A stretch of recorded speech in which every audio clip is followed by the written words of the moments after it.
마가복음 4장에 나오는 이제 예수님이 말씀하신 몇 가지 비유들이 있는데요. 그 비유 가르침 중에서 이제 첫 번째를 보도록 하겠습니다.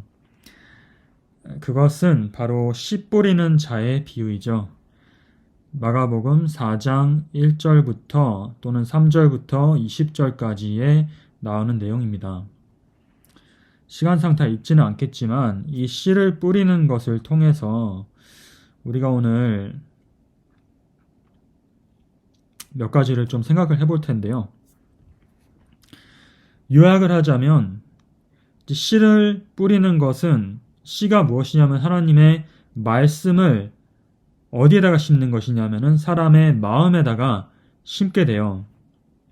그런데 그 마음에 여러 가지 종류의 마음들이 있는데 그 마음이 어떤 상태 또는 그 종류에 따라서 똑같은 씨앗이 떨어지지만, 즉 똑같이 하나님의 말씀이 같은 능력을 가지고 떨어지지만 그 말씀으로부터 비롯되는 그 결과는 판이하게 다르다는 것을 보여주고 있어요.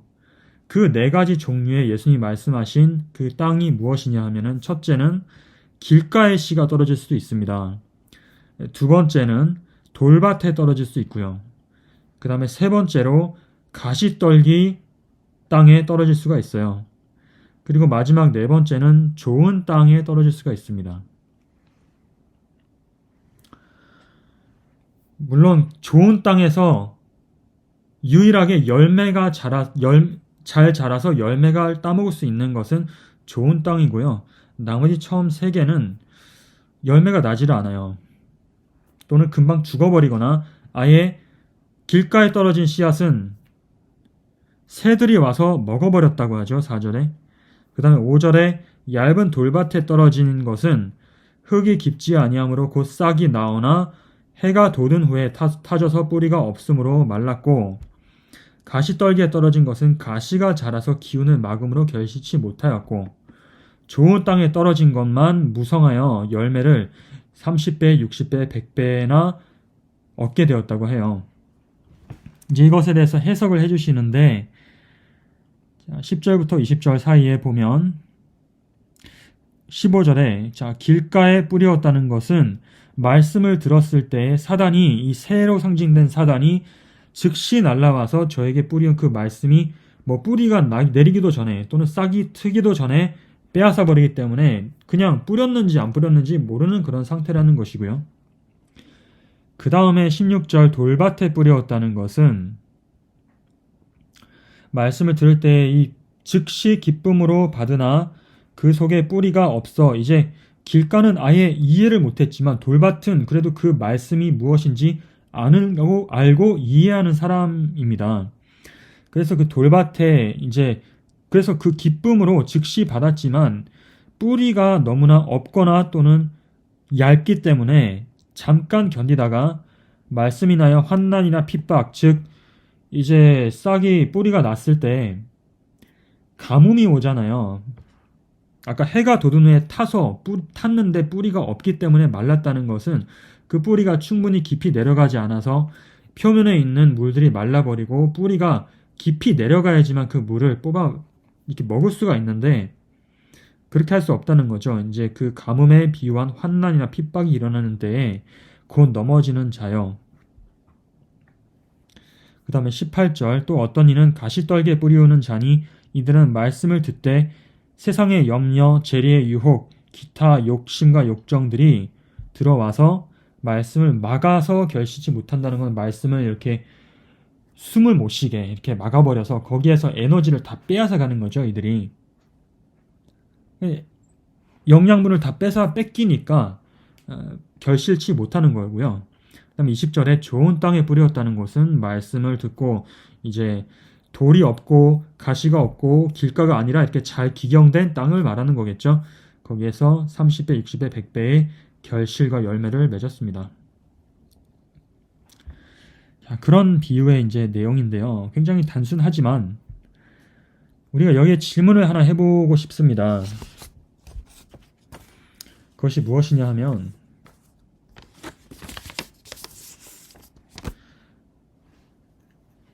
이제 우리가 대체적으로 이 씨 뿌리는 자의 비유를 들었을 때 은연중에 이런 생각이 있는 것 같아요. 이 종류들이 이미 어느 정도 정해져 있다고 우리는 생각을 하기가 쉬운 것 같거든요. 그래서 어떤 사람을 딱 봤을 때 그 사람은 좋은 땅이거나 아니면은 돌짝밭이거나 뭐 길가이거나 이렇게 생각을 하고 그 다음에 그것이 그냥 그렇게 정해져 있다고 생각을 하기가 쉽지 않은가 합니다. 그래서 지금 질문을 하나를 드리면 여기 복음서에서 그럼 좋은 땅으로 비유된 사람들은 그럼 누구일까요? 예를 들면 누가 있습니까? 가장 먼저 생각나는 것이 예수님 외에 당연히 제자들을 우리가 생각을 하게 되죠.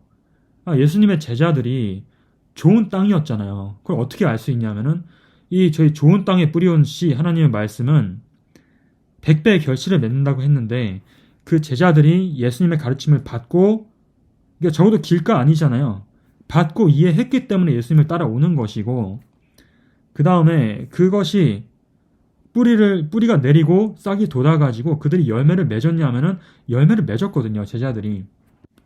그래서 제자들을 통해서 많은 사람들이 예수님을 믿게 되었어요. 그것이 영혼의 어떤 결실들을 그들이 본 것이고 또 그들의 어떤 품성에 있어서도 예수님의 가르침을 따라 그들이 훌륭한 열매를 맺은 사람들이죠. 그렇다면은 이 질문은 그럼 제자들은 좋은 땅이었나 하는 거예요. 얼핏 보기에는 그들이 뭔가 특별한 것 같죠. 항상 원래부터 좋은 땅이었던 것 같고 그들이 원래 좋은 땅이었기 때문에 예수님께서 씨를 뿌리셨을 때 그것이 싹이 나고 뿌리가 내려서 열매를 맺게 되었다고 생각을 합니다만 이 복음서에서 거기에 대한 예외적인 좀 예들을 한 몇 개를 좀 보려고 하는데요. 이 예들을 보시고 다시 한번 우리가 판단을 해보기로 하죠. 제자들에 관해서 우리가 그들이 좋은 땅을 뭔가 타고난 것처럼 우리가 생각을 합니다. 그리고 항상 좋은 땅이었던 것처럼 생각을 할 수 있지만 자, 먼저 첫 번째 누가복음 18장 31절부터 보겠습니다. 누가복음 18장 31절 예수께서 12 제자를 데리시고 이르시되 보라 우리가 예루살렘으로 올라가노니 선지자들로 기록된 모든 것이 인자에게 응하리라. 선지자들이 기록한 내용이 우리가 지금 씨 뿌리는 자의 비유에서 무엇이라고 말하고 있나요? 바로 말씀이죠. 그 씨앗이 말씀인데 그게 여기에 기록된 선지자들로 기록된 것이 그 씨앗이잖아요. 그것을 지금 제자들의 마음에 예수님께서 뿌리고 계셔요. 선지자들의 말씀을 가지고. 그 내용인즉슨 32절에 인자가 이방인들에게 넘기워 희롱을 받고 능력을 받고 침뱉음을 받겠으며 저희는 채찍질하고 죽일 것이니 저는 3일 만에 살아나리라. 이 제자들이 지금 이 예수님 말씀하시는 것을 받아들일 수가 되게 힘든 말씀을 하고 계셔요. 그래서 그들이 이 말씀을 거부를 하죠.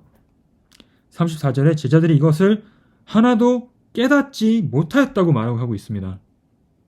무엇도 포함하냐면 이 3일 만에 부활하신다는 말씀을 그것도 깨닫지 못하는 이유는 그 전에 있는 내용들을 그들이 받아들이지 못했기 때문이에요. 그것을 깨닫지 못했기 때문에 부활에 관해서도 잊어버리고 그분의 죽음에 관해서도 예언된 것을 잊어버리게 되었죠. 그렇기 때문에 나중에 그것이 생각이 안 나가지고 엄청난 어둠 속으로 절망 속으로 그들이 빠져들게 되었고 이거를 잊어버렸습니다. 아까 비유에서 말한 대로 34절에 제자들이 이것을 하나도 깨닫지 못하였으니 그 말씀이 감추였으므로 저희가 그 이르신 바를 알지 못하였더라. 지금 이 내용을 보니까 이 시점에서 제자들은 그 씨 뿌리는 자의 비유에서 어떤 종류의 땅이냐 하면은 길가예요. 길가. 이 사람들이 하나님 예수님의 말씀 그 씨앗을 받아들이지 못하고 마음을 닫아버렸잖아요. 네, 여기서 분명히 길가의 모습을 지금 보여주고 있습니다. 그래서 사단이 와서 그 말씀을 빼앗아 갔기 때문에 예수님이 십자가에 달리실 때 그들이 예수님이 이 말씀을 기억했더라면 그렇게 훨씬 덜 겁니다. 부활에 대한 약속이 있잖아요. 근데 그들이 그것을 까맣게 잊어버렸다는 거예요. 길가의 땅이기 때문에 마귀로부터 그 씨앗의 말씀을 빼앗긴 것이죠. 그 다음에 두 번째 예를 또 보겠습니다. 그래서 좋은 땅인 줄 알았는데 여기에 보니까 어떤 길가에 뿌려진 씨앗의 모습을 보고 있습니다. 두 번째는 누가복음 22장에 나오는 내용인데요. 씨 뿌리는 자의 비유에서 두 번째가 무슨 비유냐 하면 돌짝밭이잖아요. 그런데 돌이 하는 역할이 무엇이냐 하면은 그 의미가 무엇이냐 하면 식물이 뿌리를 내리는데 그 뿌리가 자라다가 돌에 막히면 더 이상 자랄 수가 없어요. 깊이 충분히 자라지 못한다는 거죠. 돌에 막혀가지고. 막다른 골목이니까. 그렇다면은 그 뿌리가 원래 하는 역할이 무엇이냐 하면 이 식물에게 있어서 땅 속에 어떤 물과 영양분이 이렇게 딱 녹아 있는데 그냥 영양분 그대로 있으면은 아무런 소용이 없잖아요. 식물에게 유익이 없잖아요. 그렇기 때문에 이 뿌리를 통해서 무엇을 하는 것이냐면은 그 영양소와 그 수분을 잡아서 끌어서 자기에게 사용할 수 있도록 끌어당기는 것이, 자기에게 적용시키는 것이 바로 뿌리가 하는 역할입니다. 그래서 뿌리를 통해서야지만 이 영양소와 이 에너지가 그 식물의 그 생명작용을 일으키는데 도움이 되는 거죠. 그리고 그 영양소를 사용해서 식물이 자랄 수가 있어요. 그러니까 뿌리가 그것들을 이렇게 뻗어가지고 그 영양소와 수분을 붙잡아서 끌어와야 되는 거죠. 그 어떤 하늘에서 내리는 어떤 축복들, 그 영양소들을. 근데 돌이, 이게 뿌리가 길면 길수록 유리한 이유는 아까 말했다시피 이제 가물었을 때 이 표면에는 물이, 수분이 이제 사라지잖아요. 그럴 때 뿌리가 얇으면 죽어요. 그러나 물이 어디에는 있냐면은 표면에는 말라도 물 밑에 지하수 이 밑에는 아직 물이 수분이 남아 있습니다. 증발하지 않아 가지고. 근데 그것을 끌어오려면은 이 뿌리가 짧으면 안 되고 굉장히 길게 내려가야 돼요. 그래서 가뭄이 올 때도 살아남는 식물은 뿌리가 밑에 아주 길게 뻗어 있기 때문에 그것을 끌어오는 거죠. 그 뿌리와 같은 역할을 하는 것이 지금 우리가 예수님을 통해서 영적인 의미로 보자면은 이렇습니다. 누가복음 22장 39절인데요. 이제 겟세마네 동산에서 40절, 누가복음 22장 40절에 보면은 그곳에 이르러 지금 예수님께서 무슨 상황으로 들어가는 거냐면 굉장한 어두움 속으로 들어가는 거예요. 그곳에 이르러 저에게 이르시되 시험에 들지 않기를 기도하라라고 하셨어요. 지금이 어떤 시간이냐면은 바로 시험을 당하는 시간입니다. 이 시험의 내용은 무엇이냐면은 하나님이 보이지가 않아요. 여기서 하나님이 원래 예수님을 계속 축복을 내려주시던 그 하나님이, 그분에 대한 믿음이 시험을 받는 거예요. 예수님이. 그래서 시험에 들지 않기 위해서 어떻게 하라고 하셨냐면은 기도하라고 하셨거든요. 41절 저희를 떠나 돌 던진 만큼 가서 무릎을 꿇고 기도하여 가라사대 아버지여 만일 아버지의 뜻이여든 이 잔을 내게서 옮기시옵소서. 그러나 내 원대로 마옵시고 아버지의 원대로 되기를 원하나이다 하시니 43절에 사자가, 이 예수님의 기도에 대한 응답으로 하늘에서 사자가 내려오죠. 무엇을 가지고 내려왔을까요? 예수께 나타나서 힘을 주는 거예요. 하늘의 사자가 내려와서 하늘로부터 예수님의 기도를 듣고 하늘에서부터 그 하나님의 능력을 가지고 예수님에게 주기 위해서 천사가 내려왔다는 겁니다. 이 기도의 응답으로. 예수님께서 지금 기도를 통해서 무엇을 받아내고 계신 거냐면은 하늘에서부터 힘과 능력을 받으시는 장면이에요. 마치 뿌리가 그 땅속 깊은 곳에서 물과 영양소, 에너지를 빨아들여서 받아내는 것처럼 예수님께서 지금 기도를 통해서 그 축복들, 하늘의 축복과 영양소, 그 힘과 에너지를 받고 계시죠. 그게 뿌리의 어떤 상징하는 역할이거든요. 이 기도와 믿음을 얘기를 하는 거예요. 그래서 믿음을 통해서 우리는 하나님의 능력을 붙잡을 수 있고 그것을 우리에게로 적용시킬 수가 있습니다. 44절에 예수께서 힘쓰고 애써 더욱 간절히 기도하시니, 왜 이렇게 애쓰고 힘써서 기도하시냐면 지금 이 가물었는데 가뭄이 보통 가뭄이 아닌 거예요. 물이 아무리 내려가도 물이 다 말라있기 때문에 그 어떻게든 물이 있는 곳을 지금 찾아야 되잖아요. 그거를 하기 위해서 힘쓰고 애써서 더욱 간절히 기도하시는 겁니다. 이제 이 일을 하면 할수록 식물의 뿌리도 그렇고 우리의 믿음도 마찬가지지만은 이 물과 에너지가 어디 있는지를 자꾸만 찾으러 나갈 때 그 믿음이 성장하게 돼 있거든요. 또 뿌리가 성장하게 돼 있고. 그래서 여기에는 지금 이 정도 표면에서는 영양소가 없기 때문에 그것이 있는 곳을 찾을 때까지 계속 자라는 겁니다. 그게 뿌리가 그래서 꾸불꾸불하게 가는 거잖아요. 근데 그 과정이 굉장히 고통스럽겠죠. 이 식물이 되부지 않아서는 잘 모르겠지만 그냥 공기 중에 이렇게 자라는 게 아니라 그 흙을 뚫고 나가야 되거든요. 뿌리가. 지금 예수님이 기도하시는 모습도 그런 모습이에요. 애써서 더욱 간절히 기도하시니 땀이 땅에 떨어지는 핏방울 같이 되더라.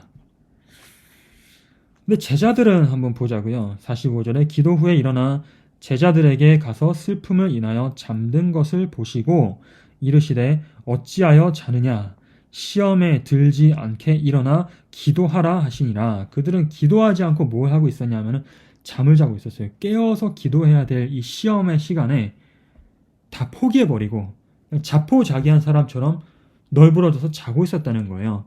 그들의 뿌리가 작용하고 있었습니까? 없었습니까?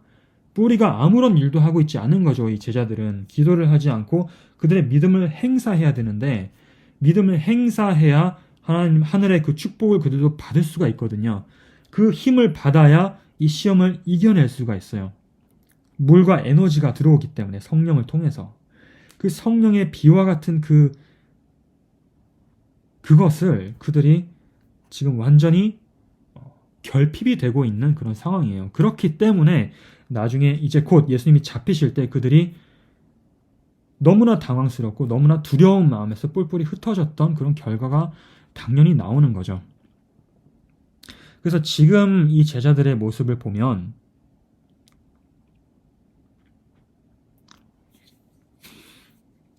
이 믿음의 씨름을 싸우지 않고 있는 제자들의 모습을 보면은 그들은 무슨 밭과 같냐면은 돌짝밭과 같아요. 그 돌들이 불신을 상징하거든요. 그 불신의 돌들이 믿음이 자라지 못하도록 이걸 막고 있어요. 뿌리를. 믿음을 행사하지 못하도록. 돌짝밭입니다. 제자들이. 적어도 이 시점에서는.